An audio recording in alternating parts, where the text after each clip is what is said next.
رمضان كريم. Assalamualaikum warahmatullahi wabarakatuh.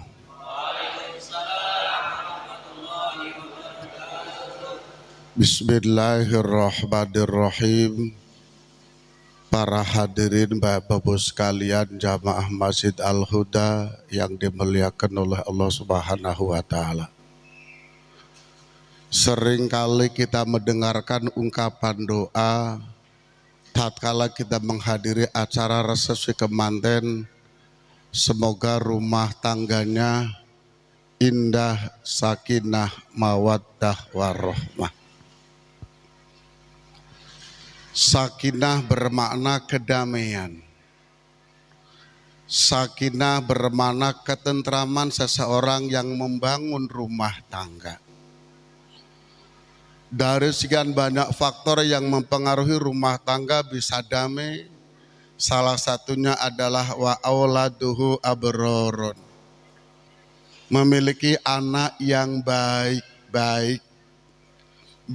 secara lahiriah ataupun baik secara batiniah.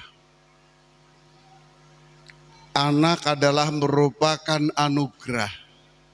Anak merupakan amanah dan titipan dari Allah Subhanahu wa taala yang harus kita didik, yang harus kita bimbing, yang harus kita tumbuh kembangkan menjadi generasi-generasi yang membanggakan bagi orang tua dan membanggakan bagi seluruh masyarakat. Corak ragam anak-anak kita para hadirin, Allah memberikan gambaran di dalam Al-Quran. Minimal ada 4 sebutan tentang anak. Yang pertama Allah jelaskan di dalam surat At-Taghabun ayat 14. Ya ayyuhalladzina amanu, wahai orang-orang yang beriman.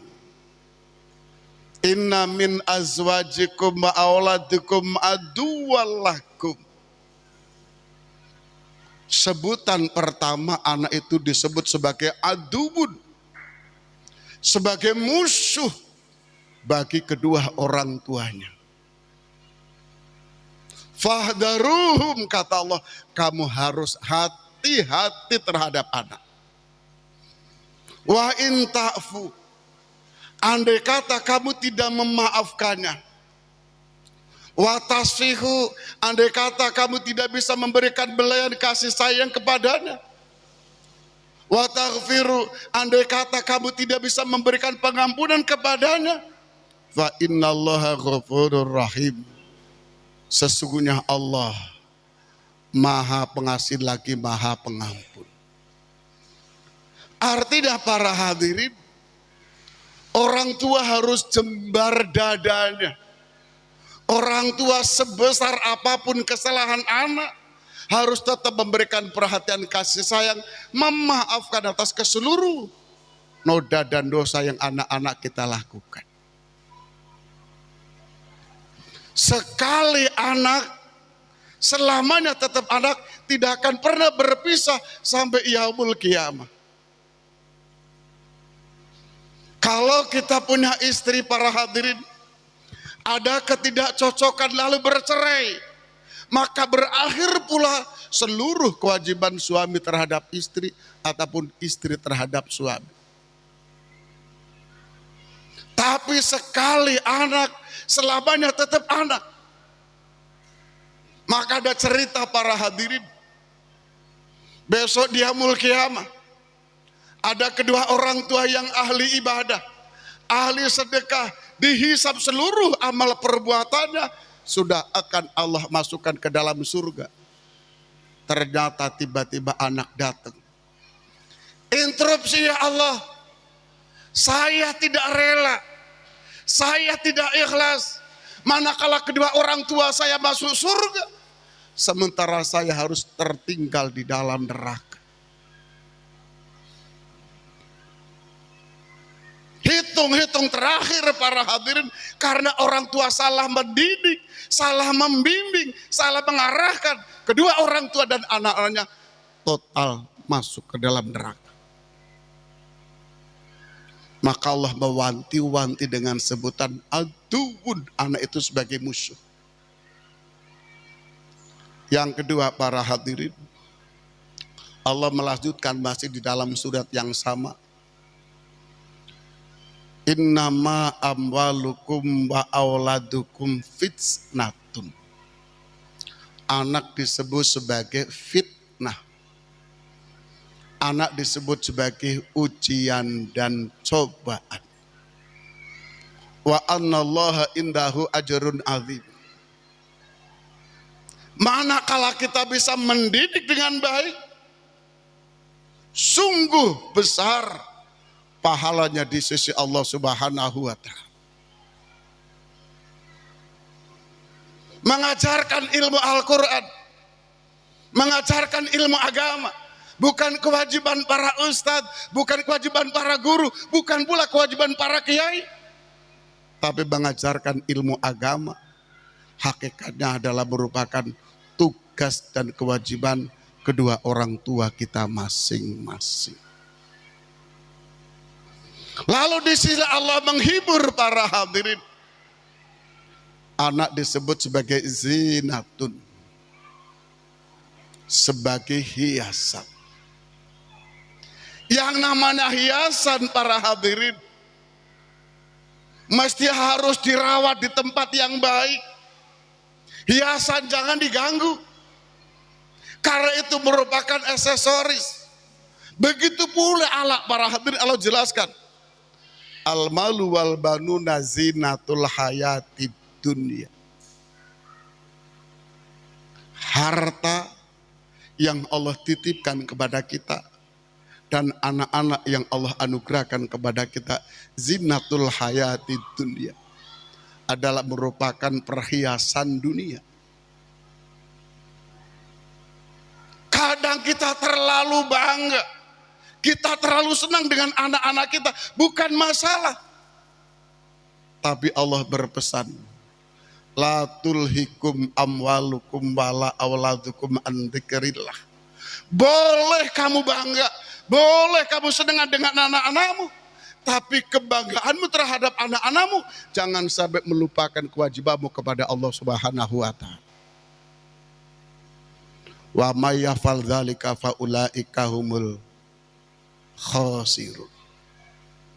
Tatkala kita terlalu membanggakan anak sampai melupakan kewajiban kita kepada Allah, maka kita akan termasuk golongan orang-orang yang merugi. Harapan dan dabaannya para hadirin, sebagaimana Allah sebutkan di dalam Al-Quran, anak itu syukurnya menjadi qurrata a'yunin, sesuatu yang bisa menenteramkan hati, sesuatu yang bisa menenteramkan jiwa. Sebagaimana Allah jelaskan di dalam Al-Quran, Rabbana hablana min azwajina wa dzurriyyatina qurrata a'yunin waj'alna lil muttaqina imama. Rabbana, ya Allah, ya Tuhan kami, hablana, karuniakanlah kepada kami, min azwajina, dari istri-istri kami, wa dzurriyyatina, dan seluruh generasi kami. Hebat para hadirin, doa ini mulanya dibaca oleh Nabiullah Ibrahim.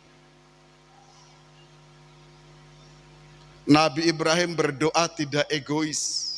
Secara umum sebagian saudara-saudara kita berdoa, Allahumma ja'alna wa auladana, jadikanlah kami dan jadikanlah anak-anak kami. Tapi Ibrahim sungguh luar biasa.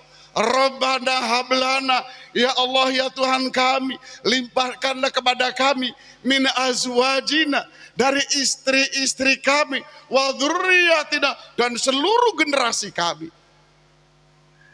Mulai dari orang tua, anak, cucu, cicit, canggah, wareng, udeg-udeg sibur, terakhir pentol bakso itu. Ibrahim sungguh luar biasa. Makbulnya doa Ibrahim, dari nasab Ibrahim dengan Siti Hajar, di akhir zaman bertemu Nabi akhir zaman Rasulullah Muhammad Sallallahu Alaihi Wasallam. Qurrata a'yunin, yang benar-benar menyenangkan manakala dipandang mata. Qurrata ayunin, yang benar-benar bisa menenteramkan jiwa. Waj'alna, dan jadikanlah diri kami, kata Ibrahim, jadikan istri kami, jadikan anak kami, jadikan cucu kami, lil muttaqina imama, sebagai pemimpin bagi orang-orang yang bertakwa. Doanya bukan anaknya ingin jadi kepala desa, bukan ingin jadi anggota DPR, bukan ingin jadi bupati, tapi lil muttaqina imama, sebagai pemimpin bagi orang-orang yang bertakwa. Sangat hati-hati para hadirin manakala kita salah mendidik anak-anak kita sekalian. Untuk menggapai generasi yang membanggakan, menjadi anak yang baik, menjadi anak yang soleh, tidak semudah orang membalik telapak tangan. Solusi terbaik, masukkan anak-anak kita di perguruan tinggi umum boleh, tapi jangan lupa anak-anak kita mesti harus tinggal di pesantren. Kita boleh kecewa manakala anak-anak kita buta ilmu umum, tapi orang tua harus lebih kecewa manakala anak-anaknya buta akan ilmu agama.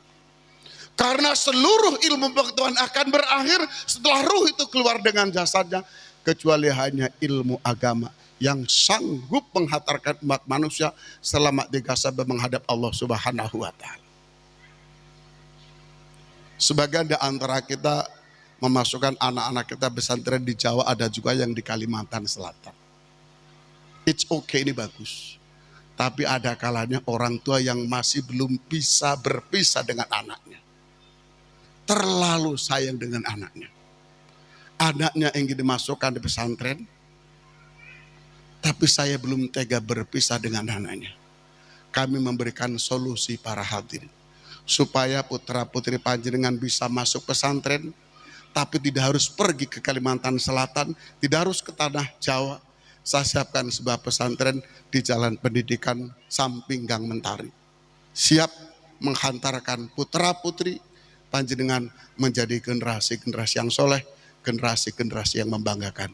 Semoga seluruh anak kita, zuriyah kita, Allah jadikan sebagai generasi yang soleh dan solehah.